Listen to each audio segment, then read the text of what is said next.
ఇంకోవైపు పైడి రాకేష్ రెడ్డి ఆర్మూరు ఎమ్మెల్యే, ఆయన ఇది ఈ మైనర్ బాలిక మీద అత్యాచారం అనే విషయం కానీ లేకపోతే ఈ పోక్సో కేసు వ్యవహారం కానీ ఇదంతా కూడా బావా మరదళ్ళ లాంటి సంబంధం అని చెప్పేసి పైడి రాకేష్ రెడ్డి గారు అంటున్నారు.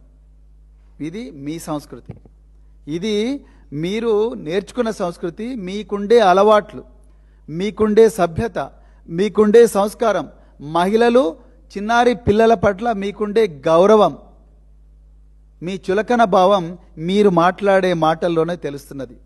బీఆర్ఎస్ నాయకులు ఎవ్వరు కూడా నోరు జారలేదు. బీఆర్ఎస్ నాయకులు ఈ మైనర్ బాలిక కోసం రాత్రనక పగలనక ప్రతి గ్రామంలో ప్రతి నియోజకవర్గంలో కూడా రోడ్డెక్కి ఎర్రటి ఎండలు కూడా పోరాడుతూ ఉన్నారు.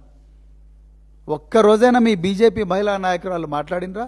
ఒక్కరోజైనా మీ కాంగ్రెసు నాయకులు రోడ్డెక్కినరా వీళ్లకు న్యాయం జరగాలని? మీ గాంధీ భవన్ బీజేపీ ఆఫీస్ ఎదురుగానే ఉంటుంది కదా. ఒక్కరోజైనా మీ యూత్ కాంగ్రెస్ వాళ్ళు కానీ మీ మహిళా కాంగ్రెస్ వాళ్ళు కానీ అక్కడ రోజు దందలు చేసి దళారీ పని చేసే మీ నాయకులందరూ కూడా గాంధీ భవన్ నుంచి రోడ్డు దాటి బీజేపీ ఆఫీస్ పోయినరా రేవంత్ రెడ్డి గారు?